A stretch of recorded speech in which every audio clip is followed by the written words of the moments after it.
Okay. All right.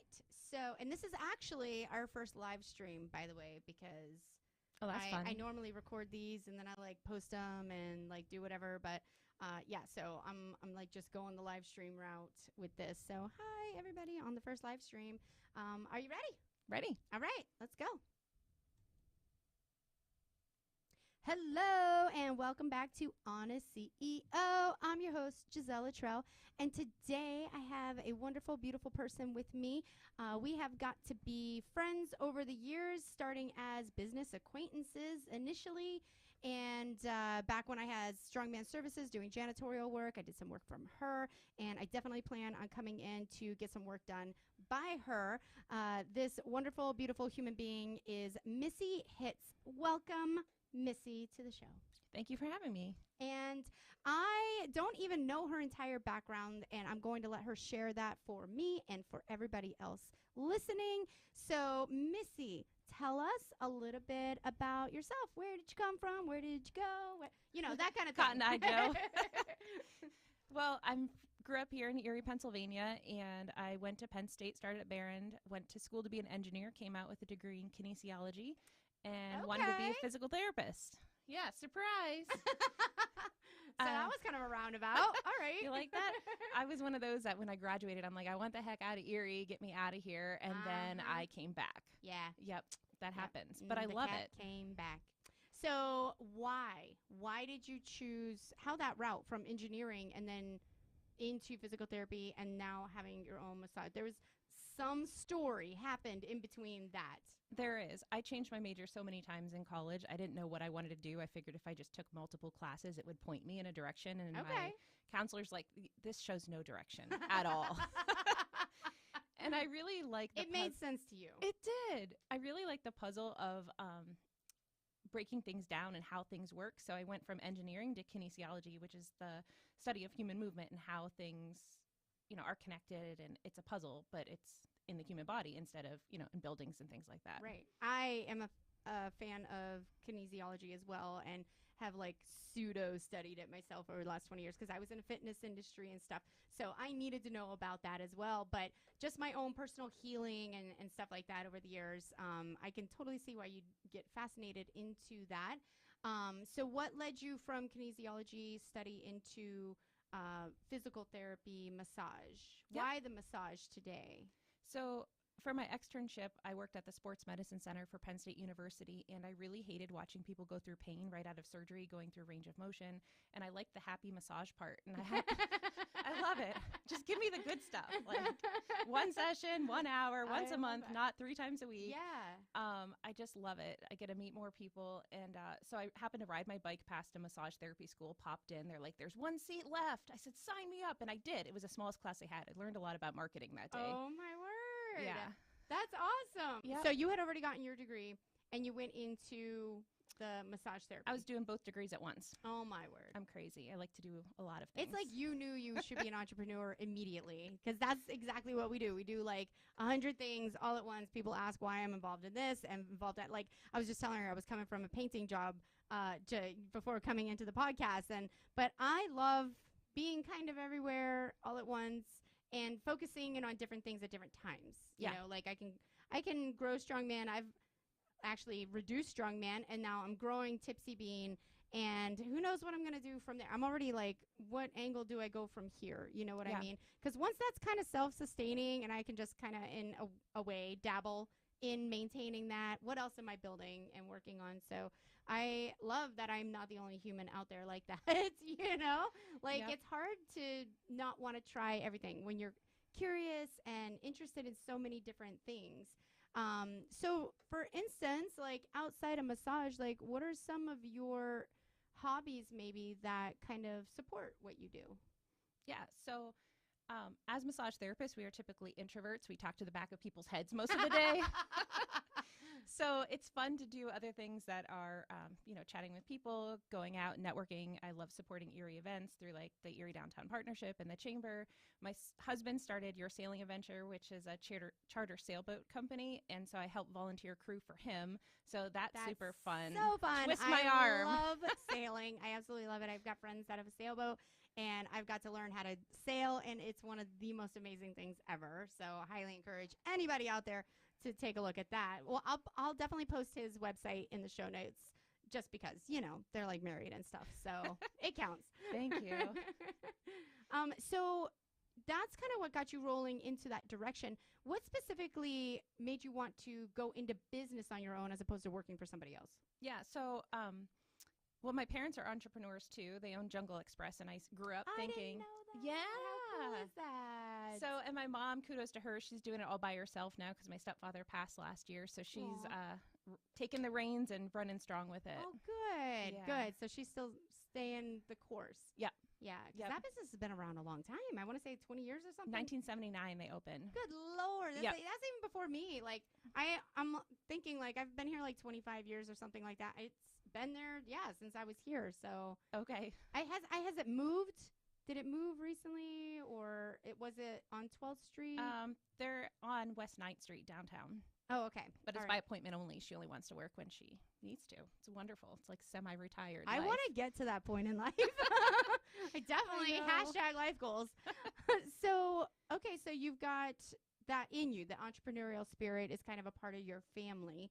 So It is. when did you establish Monacella Massage? So we opened in 2008. Like I worked for other people, and then because having entrepreneurial parents, I didn't want to do it. I didn't want to work all the time. You're always thinking about work. You're always answering the saw phone. the lifestyle. Like, Yeah, I was no. like, no way. And then I worked for somebody else, and it was salary, and it's like you have to work all the time, but you don't get to set your own hours, and they tell you how much money you're gonna make. And I said, screw this. I want to start my own business.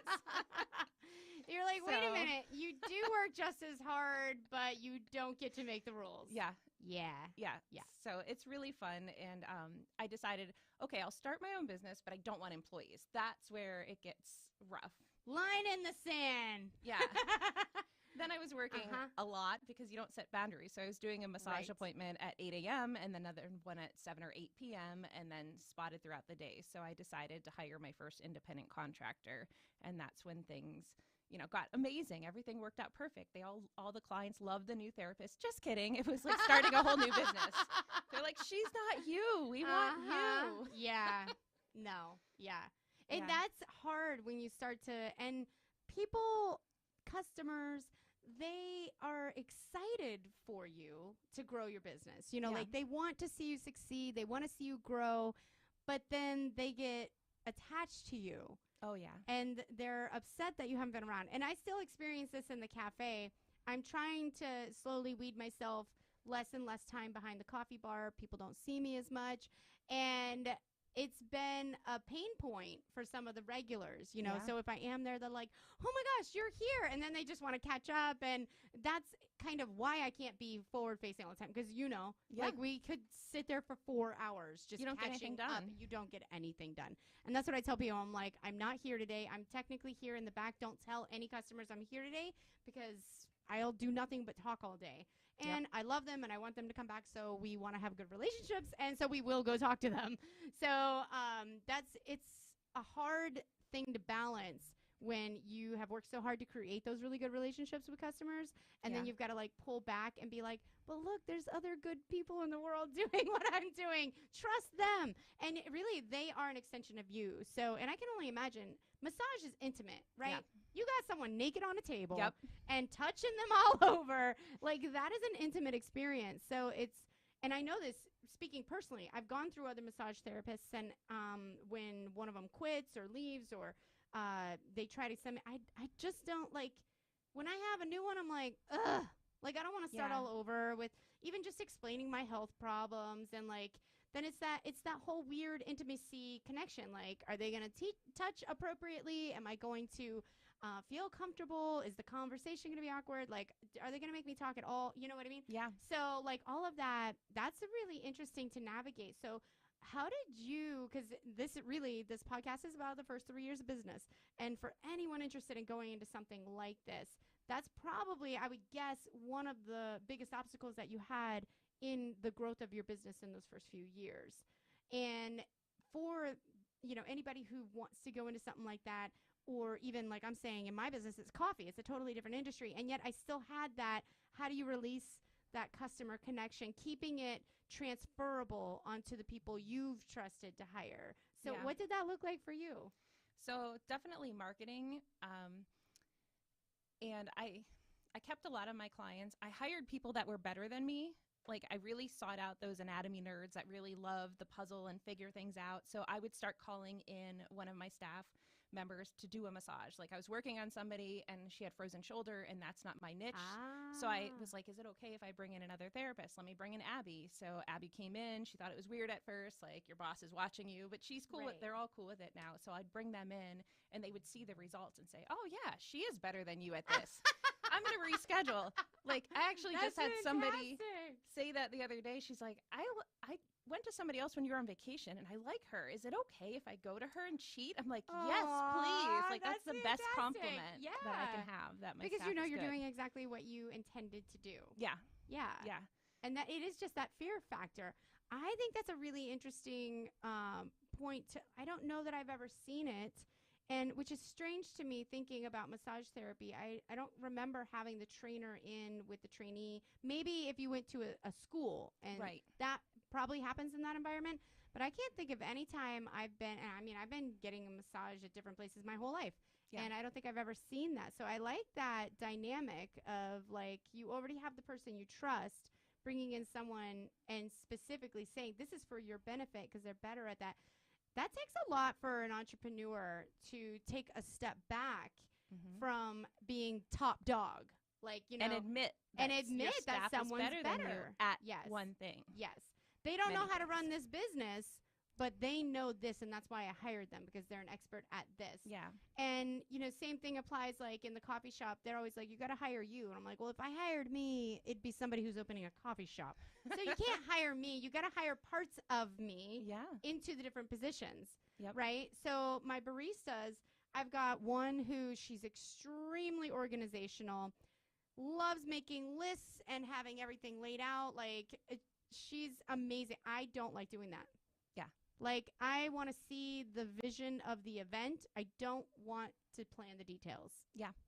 I No, I just hear want to you. know they're going to be executed. Mm-hmm. And then I'm going to be there to make sure all those pieces fit that day, you Yep. know?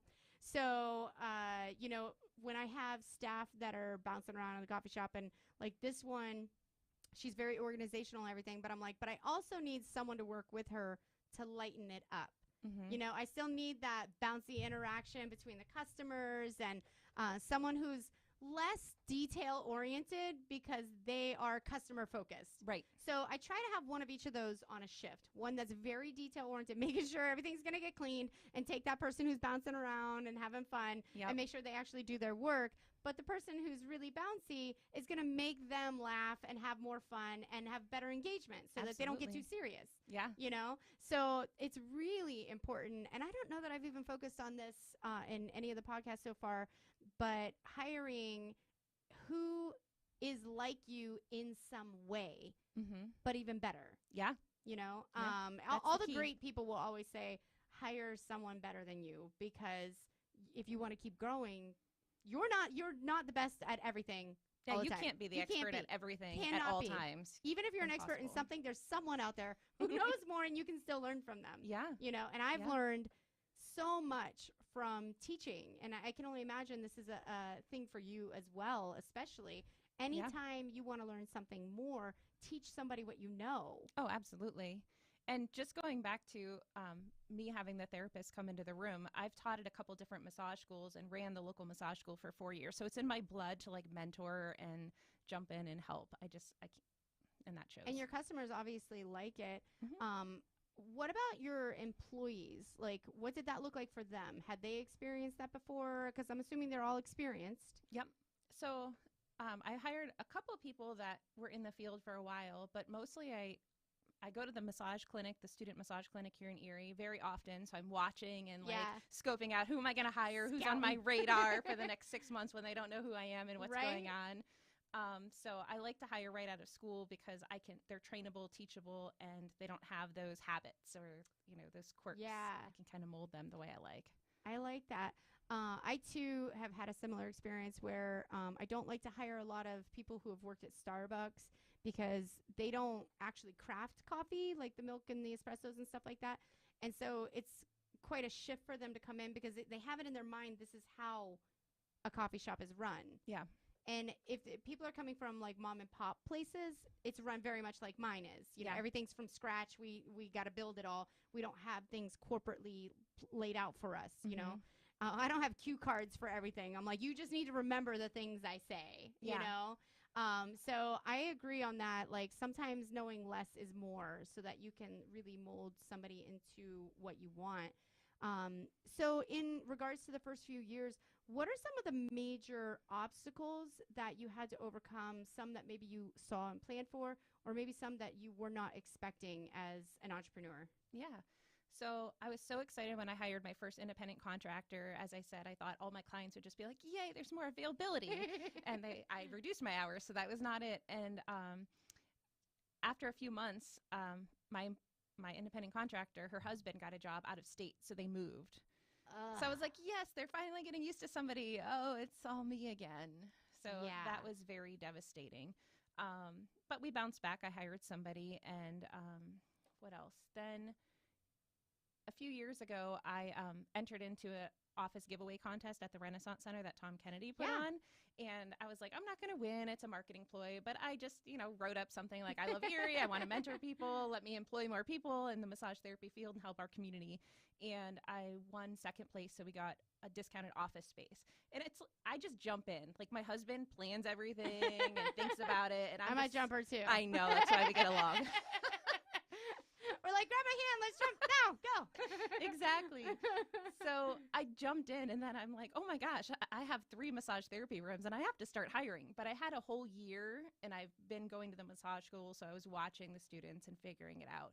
But I didn't know anything about interior design or ordering carpeting or anything like that. And just having that network of people, like I needed new drapes because they had Venetian blinds, and no matter what time of the day, it would shine right in the client's eye. I'm like, no, we need some room darkening shades. Right. So I'm like, Andrea from Andrea's Interior Design Gallery. Help me out. Her. Get it in. Holler at Andrea. She's amazing. Yeah. So it all came together, but every day it was just, you know what it's like. It's like you massage all day or work all day, and then all night you're painting and cleaning. Yes. And you don't sleep for months. But so that was a little rough, but exciting at the same time, and it's paid off. We're doing pretty well. That's amazing. And so you built up your clientele. And how long, when did you establish this? It's been a good 7 years or so? We moved to our larger suite in 2018, I believe. Yeah. But So you were about in 4 the years. Renaissance before that. Yeah, we moved in the Renaissance. So I opened in 2008, moved in the Renaissance Center in 2012. So I was in a small one-room studio for 5 years, and then we grew, and now we have a staff of 11. That was when I met you. It was 2012. Yep. Yeah, that had been a minute. And that was kind of my first experience in the downtown area. I had just opened up French Maids Cleaning downtown in 2012. Yep. So that was like I was getting connected into this area and everything. So that was kind of my first experience getting in the Renaissance Center. And then eventually I ended up cleaning some offices in the Renaissance Center, and hers was one of those. Yeah. And it's a beautiful office up there. And you're like, what floor are you on? 13? We are on the 13th floor. 13th floor. You're the only ones on there. There's somebody else down there. No, we've got like the Niagara Leagues on Some there, Erie Reader. We've got neighbors. They're all on the creepy floor. But what of you? It's an amazing, beautiful place. So we'll have in the show notes, we'll have some links. You can go to her website and stuff. And if you're local or maybe passing through, you can certainly stop in and take a look at it. But what else would you say was like a significant obstacle to your growth? Was it financial? Was it just staffing? Because obviously you got the great opportunity, and that's where you got to put yourself out there to make sure you can be ready for an opportunity to come along. So you put yourself out there, you got the space, you're like, now that I have it, I can grow. Yeah. So you made that happen. So what were those next steps for you to actually realize that growth in 2018? And then we know one of the big obstacles, it's on, almost every podcast now, is how did you manage getting through COVID? Yeah. So many questions in there. I remember when I got the new space, I didn't plan or budget for it, so I had no money to do it. So I went to the bank and I said, didn't think you were going to get it? No. I was like, hey, I need a loan.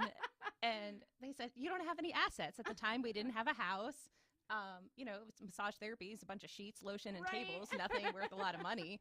So I was able to make it work. But through that, I was referred to Chris Groner of the City of Erie Economic Development portion of the city. And he said, well, there's no small business grants or loans right now. You have to put down 5,000 to take out a loan of 20, but they're coming. And now I'm very happy to announce that like the flagship grants are out and a lot of small businesses benefit from that. But at the time, that didn't exist. Right. So, took out a personal loan and credit cards and got through it. And then we were finally starting to show a profit just before COVID hit. So I was like, I'm over the hump. Naturally. And then we shut down for 3.5 months. Yeah. But honestly, even though we took the hit, it worked out well for me personally because I got to step away from my clientele. And then we didn't know what was going on. Everybody was scared to go back. Are we going to hurt the clients? They were talking about blood clots and massage therapy and all these things. So I let my staff come back first because they really needed, the income and all of that. So they went back first, and I slowly started allowing clients to come in. So that transition allowed me to focus on the business side and really step away from doing the massage and letting them go. Nice. Do the massage. So you got to kind of, because sometimes that's what we don't afford ourselves the opportunity is the time to sit back to work on the business. So you got some time and space there to just realize, probably plan, what do you want this to look like? And it's hard to navigate, right? Both of us navigating business, like what does this look like after COVID, So would you say you're coming out of that even stronger because of that time? Absolutely. And that space that you had to really think about it. Did you decide to change the direction of the business, or did you want to change how you're running it? During that time, did anything come to you that it's like, well, now that I've experienced like being out of it less, like, do I want to stay working more on the business and less in it? Yeah. I was trying to let go of those clients, but it's personal. They've been with me for almost 20 years, so it was hard. So that gave me that break where the clients understood. They said, we understand that you've got a lot going on with COVID and running a business. We'll go to your other staff. And that's when they figured out like, oh, they're pretty good too. Yeah. And then I started delegating. I promoted another manager. So we have an operations manager and an office manager. And now they have an assistant to help answer the phones. Because over COVID, we had to call people and remind them, are the masks required? Are they optional? What's the protocol for today? Because it was always changing. Yeah, it was constantly changing. It's hard to keep up. Yeah. And then I realized I delegated myself out of a job. I was like, what am I going to do now? I'm just a business owner? Like, what does that feel like? Yeah. So once I caught up, I'm like, what am I going to do? And I accepted a part-time position with Paramount Pursuits, which is a business incubator program here in Erie. So now very cool. I have the luxury of helping other business owners get their business up and running and helping and get paid for it. I've done it for free forever. Yeah. Same. I'm here. Like, I want a podcast, and eventually I might make money from this. And even if I don't, it's okay. Like, I absolutely love doing it anyway. But it would be great to, like, get money for it. So yeah, that's amazing. I love hearing that. So your business is kind of self-sufficient. Where do you envision the future for Monacella Massage then? Yeah, I don't know. I've been thinking about it. We still have 3 years on our lease at the Renaissance Center. And I'm very happy. We just hired 2 new massage therapists for our business. So that's exciting. And we're outgrowing our space already. So it's like, do we expand in the Renaissance Center? Do we move somewhere else? Do we buy a building? Like, I don't know. I really don't know. But I'll tell you that most massage therapy offices don't have any windows, or if they do, they're small. Yeah. And we have beautiful picture windows, which obviously we have the drapes that we have. So and I love that, because you're right. Most places have no windows. Yeah. And because it you want it to feel like kind of dark and intimate, but like just daylight with, the shades, like it's a nice feel, and nobody can look in at you. They're on the 13th floor. So like you're so far up there. And so it doesn't feel weird having windows, because like who's looking at you? The birds? We don't have like a bunch of high risers in our city. That is the high rise building in our city. We are the highest building. We beat the Boston store by a few feet. Exactly. So that would be different to have to move into. I could see why the experience that you've created in that space might change if you were not in there. So that is definitely something to consider. As an employee for massage therapy, like a way to trivialize what we do is we literally walk around circles in a room all day in dark with no windows. Yeah. And you go to work and it's dark in the morning and it's dark at night, and you don't even know. In Erie, we could have all 4 seasons in a day and we miss it. Yeah. So at least, we do have the curtain, so we can close it during the session, but then we can open it in between. The window's open, so if we need fresh air, we can do that. It's just wonderful. That is a really interesting dynamic to think about as an employer for like the benefits that you can offer. It's those other benefits outside of pay and like sick days, vacation, things like that. That's the normal thing that anybody's going to provide. And then to think, how do you build value as an employer to entice employees? And I bring this up because our environment right now is like, it's hard to get people to want to work, apparently. We have way more jobs. And, the national average is like it's like 2.1 jobs per unemployed person is available. Oh, wow. In Erie, that number is double. So it's this strange dynamic of there's so many workers, but nobody's looking for a position. So we have all these places hiring. And so you have to be competitive somehow. So be thinking about that if you're maybe struggling with how to combat this problem of employment in the environment that we have right now. Thinking about those other benefits that it might not seem like a big deal, but if this is what you do every day with your life, in and out, you're living in the dark, in a dark room. I didn't think of that because literally I'm there for an hour. Peace out. That was so comforting. I didn't think, like, what about the person who's there? She went in the dark and she left in the dark and like doesn't get to experience daylight. Yeah, that was my life for so many years. That just sounds like a road to depression to me. So here's one of the like extra added benefits to working for you is we're on this amazing floor. You get this amazing view in between clients. You get sunshine. You get to just chill out. I know you've got that break room area and they like have a cup of coffee, enjoy the view, and get ready for your next client. And like just mentally speaking, how relaxing that would be for them and almost like a decompression. And not that it's stressful per se to do a massage, but like emotionally or mentally taxing or something, but it's a very physical job. Like it's an exhausting. I can't imagine doing it. Like I've always said, I'm like I hurt just like baking cake. Like I can't imagine smashing on people all day, because doing it right. I know I have enough friends that are massage therapists that like your whole body is engaged in that activity. Yeah. And so for them to be able to just sit down, chill out, and have some outside world influence, like I bet that's an added benefit that you can sell if you haven't been selling it to them. Like that's definitely an added benefit. So yeah, maybe other employers can take that little nugget because I like it when we can pull little nuggets out that I wasn't expecting. Yeah. And in the world of competitive hiring right now, that's something you should be thinking about. And one of the things I have in the cafe, and hopefully you've experienced that because you come into the cafe, is the environment. Yeah. Right? I'm like, we try to keep it fun. I let the girls just wear whatever they want to wear, with very few exceptions. They can wear whatever they want to wear, express themselves, have their quirky, fun personalities, and they play whatever music they want to listen to. And the different people that come in connect with the different baristas. They might like this one a little more. I love the music she listens to. Yeah. But they all talk about it. And we keep that team environment really strong because I encourage them to be themselves. Yeah. Maybe on that note, because it's a very, my employees get to engage together. Yours is a very individualized kind of experience in their employment. Yep. They're with the customers.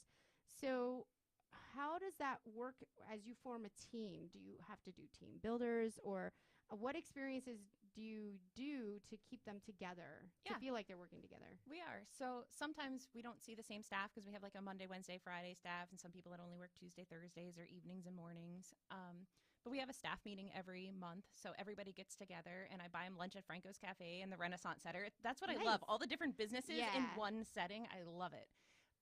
So we get together, and it's more like sometimes it's do this or you didn't do that, but it's more to connect and just enjoy some food and enjoy each other's time. So that helps. And then we have a pool party every summer, and we try to get together and do things. Nice. One thing I want to mention about the post-COVID world employee is that's the world of massage therapy. So it didn't really change very much. Like we always disinfected everything. Right.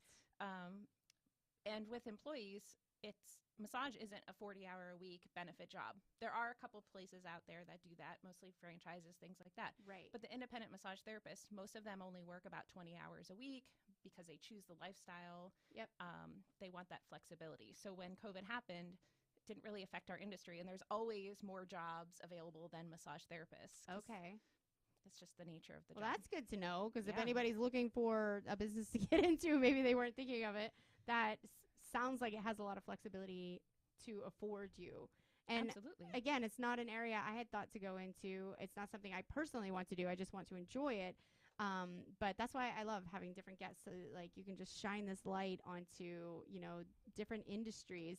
And one of the number one things I hear from people, and I wonder if you're experiencing that in the incubator that you're working in, is someone wants to start a business, but they don't know what they want to do. Mhm. And it shocks me, because, like, I have so many interests. I'm like, I've got 20 businesses I want to start. Yep. Like, how are you at a lack of ideas? But some people, they just want the experience of owning their position, owning that business.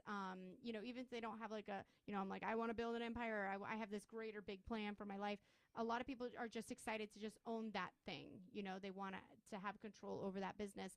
To not know what it is that they want, it boggles my mind. But Yeah. if you have experienced this in the incubator, what's been your advice to them, or maybe as a collective in that incubator? How do you advise these people? Yeah, so if somebody they don't know what they want to do, but they know they want to have a business, just the best thing is to network and go to the Northwest PA networking events where we met at Bob Yeah. LaFaro's. They started Yeah. those up again post-COVID, or the regional chamber, and reach out and just throw those ideas around. And then once you decide what business, then enter into a mentorship program. And there's so many, especially now with COVID, there's so many popping Yes. up. But of course, I love Paramount Pursuits because they write Right. my paycheck and I love them. So look it up, Paramount Pursuits. I'm going to look them up because I haven't looked into them yet. I mean, I'm kind of in that place where I'm mentoring now, so Yeah. I don't need mentorship as much, especially like on the base level of business. But to that point, we always end up talking about mentors, because every single business owner has used them, needs them. If you haven't, you need to, you're going to. So how has any type of coaching, mentorship, advisory, counsel influenced you along the way up to this point? Yeah. How have you received benefit from that? So it's funny because thinking back when I was young, I was like, nobody can tell me what to do. I know everything. My parents don't have any suggestions. They tell me to network. I don't want to. And then you finally realize that there's value in creating that community and creating those connections. So I joined the Erie Downtown Partnership, the Chamber. I went to different local networking events throughout the year. I still personally hire a business mentor. There's always room to grow. So just wherever level you're at, there's someone out there that can help you, whether it's a group or one-on-one. Always, like 100%. I've had at least 5 life coaches, business coaches that I've hired. Mhm. And then I've had same thing, like similar free resources. I've used the downtown stuff. I've had SCORE, things like that. So there's so many not just paid for available people, but there's so many free resources. And so whether you live in the Erie, PA area or not, it doesn't matter. You have a chamber in your area, or maybe you're in a rural area, your closest town or city, they're going to have resources for you too. But with one of the things that came good out of COVID was utilizing Zoom and FaceTime and stuff like that more for meetings. So I'm currently in a mentorship program now where that is what it is. And this is my first experience with it. It's a Zoom group, and there's people from all over the country that we get together. And that wouldn't have been possible if it hadn't forced all these organizations to come up with a way to keep mentoring outside of one-on-one or group meeting type mentorship programs. Yeah. So I'd like to say that's like one of the highlights of the pandemic, is that it created this entire new influential world, especially in the mentorship realm. Yeah. Have you done anything like that? Yeah, I've so many different networking groups. I can't even remember. Everything I could, especially when we were closed. I was on the computer like all day, every day, tapping into different mentorship programs. And one thing that I want to mention is, like, you and I received national attention. Like, you got the Red Backpack Award with Spanx. Yes. And that was fantastic. Yeah. And we just were awarded through the Pay It Forward program with Spectrum Reach, free TV commercials. So that's running. Oh my God, that's amazing.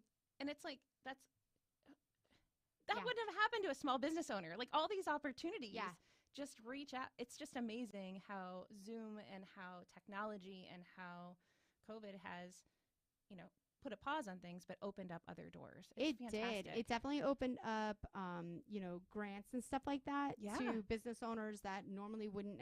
And we, being women business owners, we have access to some grants that maybe, the average person wouldn't have in a business. But even we're white women business owners. So that's like less of that minority Yeah. because of many things are minority driven on purpose and intentionally, and it Yeah. should be. I'm a huge proponent of making sure minorities grow. I'm in a neighborhood where I want them to grow. You've started your business in an area where same issue. We have diversity and minority issues. So it's broadened the types of grants. And I want to say for the corporations who can afford to hand that money out, I think they needed something like the pandemic to remember the importance of small business owners. Yeah. Because all of a sudden we were at this like, oh my God, like we could lose like half of our small businesses overnight because there's no way. I wouldn't have survived without the assistance that I received in both of my businesses. Like hands down, couldn't have paid my bills. So like I am so thankful for the state programs, the small business association programs, like all of that stuff. Yeah. It took all of it to help me make it through all that, and still struggling and navigating because like things aren't back to normal, per se. We've got this whole new normal thing we got to work through. But I think, I'm always trying to find the good out of what happened through the pandemic because for me, a lot of good things did come about. And one of those things I love is that it put a highlight on how important our small business sector is. Yeah. So I'm glad that you got to experience like some of the benefit of that as well. And you are paying it forward now. Like you received something from that, and here you are literally in a program where you're paying it forward. So I always want to know through the struggles that you had, you can now look back and kind of hindsight everything. So what is it that you could kind of pinpoint that you wish you had known that would have made a significant impact to maybe how you would have grown or started or redirected in business? What's that thing that you could kind of hammer down like, I really wish I'd known this. I would have done more of that or something like that. Yeah. I would say ask for help. As entrepreneurs, we can do it all. We can do it ourselves. We can do it better than others, all that stuff that gets us out the door to start our business. But I really wish I would have looked into mentorship earlier and taken advice from other people. There's been so many times where I'd be like, oh, why does that person do that? And then as our businesses grow, it's like, oh, now I know. I should have been more open to that. So have that open mind and be willing to learn and be humble. Like when you make mistakes or you screw up, just acknowledge it and move forward. Acknowledge it. Yeah, because it's not a massive character flaw to make a mistake.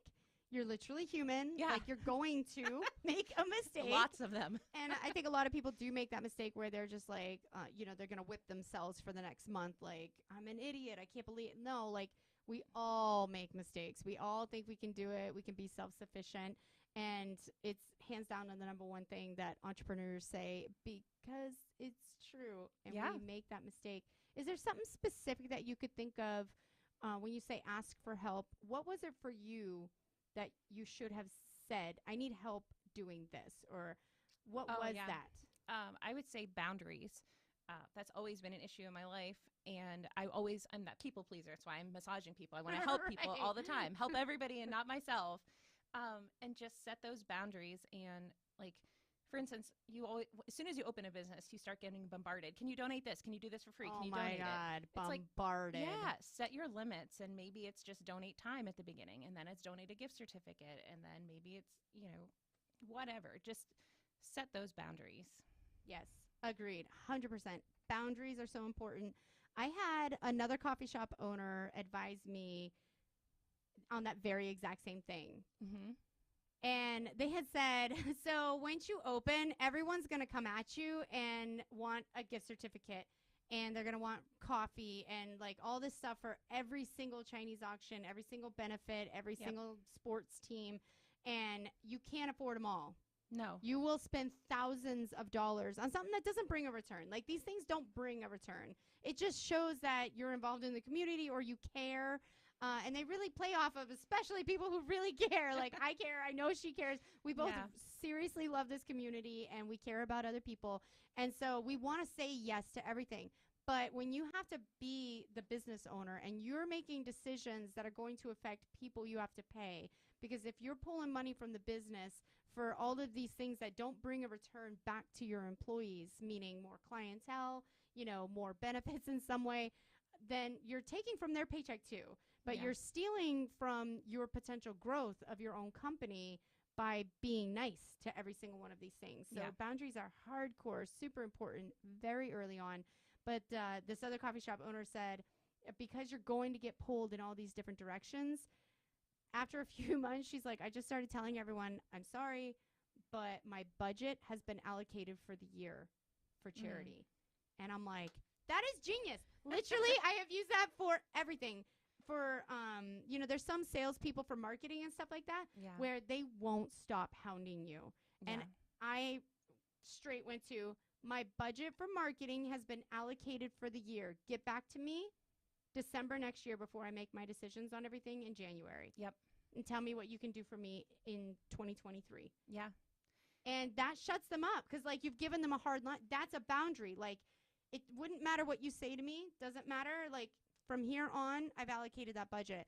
I had an opportunity to do some advertising last year because they came back like 6 months later and they were like, hey, we know you said your budget's allocated, but if we have this crazy screaming deal, it's great for you. And so I was like, you know what? You're right. That is a crazy good screaming deal, but I don't have money until 3 months from now. So I can start doing that in 3 months from now. I could put this much towards that.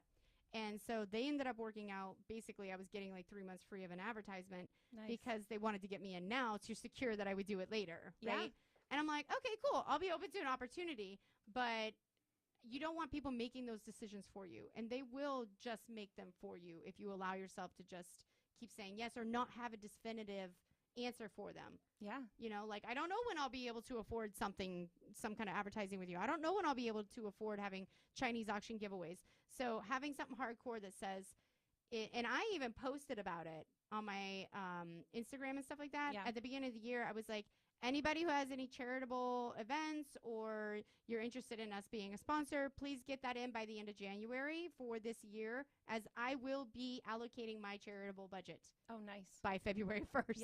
You know, I already have things I'm interested in. There's things I'm passionate about that I want to give my money to. So, and it's not like I need to plaster that everywhere. Like, it might be personal things, you know. So, think about those things that really matter to you, that you want to make a difference and an impact in your community. I don't know if maybe that you want to share, like, maybe what some of those things are for you that you've been able to create boundaries and maybe be able to support what you're most interested in. So ultimately we go in business because we want to make a profit, and we forget that along the journey. So know your numbers and know what you can afford to donate or you know, give out gift certificates. For us, we, like, when clients will ask, can you donate to my son's PTA, Chinese auction, or this fundraiser or that, we have found what works for us is we donate a half-hour gift certificate, because the odds of somebody redeeming it, maybe like 40% actually redeem it, which is sad. And then they'll upgrade to an hour. So I make back the money to pay my staff, and I lose a little bit, but at least it's, you know, it's like free marketing. So I know what I can afford to give as a business owner. But then something like the WQLN auction, you know, that's a great event and they raise a lot of money. So we donate over $1,000 a gift certificate. They get a commercial and promo. So it's like, know your audience, know what items are that you're passionate about. And what you're getting back for that return. That's why I'm saying, like, a lot of these, you know, benefits and stuff like that, that's cool that you're kind of helping somebody out, but there's no return. And you have to think like that as a business owner. You do. What is the return that's coming back to me? Even when we do fundraisers, you know, I started making it a requirement. If you're going to host a fundraiser at my place, and I'm going to give you 20% of sales during this time, you have to make 5 Instagram posts about it the week before. You have to do at least 2 lives. You have to have 7 posts on your story during the event. Like, that's tagging smart. I'm learning like, you from have you to today. tag us in every single one of your posts so that we can share it. Because I'm like, I don't want to make the event on Facebook. I don't want to make the flyer. I'm not doing anything to give you more money. Like, Yeah. This is my time, and my time is valuable. What I'm giving you is my name, my brand, my space for you to host this event at. Yeah. So I realized after I did a couple of fundraisers and was like, I really didn't get anything out of that. And that's my fault, not theirs. Because they don't know. They don't know what my business needs to grow. Right. I do. And my business needs social media. That's what drives us forward. So I'm like, yeah, I want to do more fundraisers, but it has to benefit us.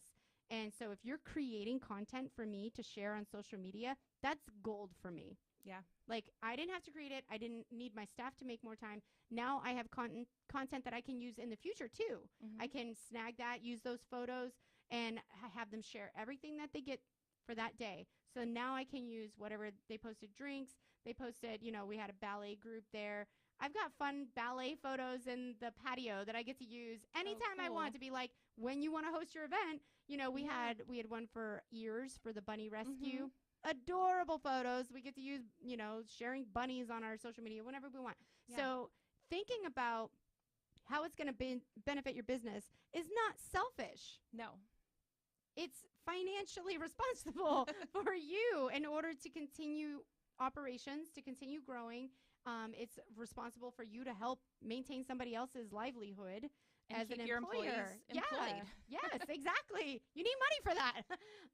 So yeah, don't think of it as like a selfish act, or, you know, I think that's what's the hardest thing in the beginning is like you want to give, but you'll give yourself to the point of closure, and you can't do, and nobody's going to protect you from that. I mean, if you closed, everybody around you would be like, then why'd you give it? Like, that was stupid. You know, they would literally think less of you because of that. And it's not while you're in business that they'll think less of you. You just let them know, I'm running a business and I have boundaries. So I love that you brought that up. So if you could advise one thing that everybody should know when they're about to get into business, I know for you, you would ask for help, but if you could, like off the cuff, somebody said, you know, maybe in your group that you're a part of, if someone comes to you and says, I'm interested in starting a business, what's the first thing off the cuff that you say to them? Now it's, do you have a business mentor? But it's, do you have a strong foundation? Like, did you open an actual business account? Did you get your EIN? Do you have an LLC? Are your PayPal and all those apps in a business account, not personal? Like, get that foundation strong so when your business does take off and you are busy, you don't have to go back and fix it all. I love that. Nobody else has mentioned that before on the show. So I'm so glad you brought something new. I'm that checklist rule follower. Yeah, like, do this. I love that. So I have experienced this many times where you said fixing it. Explain a little bit about that, like problems that you would encounter and how you're advising people have to fix things. What does that whole foundation kind of look like to establish? So you have to develop what's your point of sale, you know, the legality of it. Have an accountant. If you have employees, have a payroll system. You can do it yourself, but why? Like, why? It's worth $100 a month. Like, trust us. It's worth it. Every penny, it is. Because the ramifications that you run into with tax laws and stuff like that, and the IRS takes very strongly to not submitting a 1/4 of a payroll tax. Like, they come down on you like you going to jail. So important that you have that stuff. What else do you think like people could pay to have that foundation, people that would help them build up? Because not all this shit comes from free. I'm just saying. Like, no, it doesn't. It is not all free. You can find mentors for a lot of things, but this part you're going to have to pay some stuff for. So what are some other beneficial partners that you would have people advised in business? Yeah, so I would reach out to like the local chamber and ask for different mentorship. I mean, there's like the Gannon and Mercyhurst and Edinburgh, and all the colleges have the Beehive. There's so many different things. The library that will help you. Yeah. They help you actually set up the foundation of your business to make sure it's healthy. Yeah. So don't try to do it by yourself. Reach out for the experts. They've already done it. They have the checklists. Like, ask for help. And I'm sure wherever you're at, you've got those local resources. Most people have a chamber. And if you don't know, like, we're throwing out some names like, you know, Beehive and stuff like that. Go to your nearest university. Most universities have some kind of business assistance. Like, we are thankful to be in a town where we have several, like 4 universities right around us. And they all have some kind of business assistance. So to your nearest university college and see what they have to offer new business owners. And your city government, township government usually probably has some kind of resource for building up the economic development in your area. And we have a really good one. And I mean, it's been growing steadily like the last 5 years, like you said, you know, as far as being able to give out loans and grants. I was a recipient of one of those grants. Me too. Like, so helpful. You don't think that, you know, $1,000 here, $2,000 here, $5,000. Add all of them up, and at the end of the day, I've been given $50,000, you know, in the first several years of my business. Yeah. But that took 22 years of learning how to do it wrong and do it by myself. Yeah. And going down, like, keep falling down this financial pit hole because you realize you didn't have boundaries, you didn't have things set up right. I'm talking from experience. I've had the tax problems where I had back taxes because I didn't know. Should have been paying somebody to do all that for me because I didn't know I needed to submit that form and those taxes. Like, so many mistakes. So it is like hardcore. That is amazing advice. Get your foundation built strong, and it will support you from some major accidents in the future. Absolutely. Of business.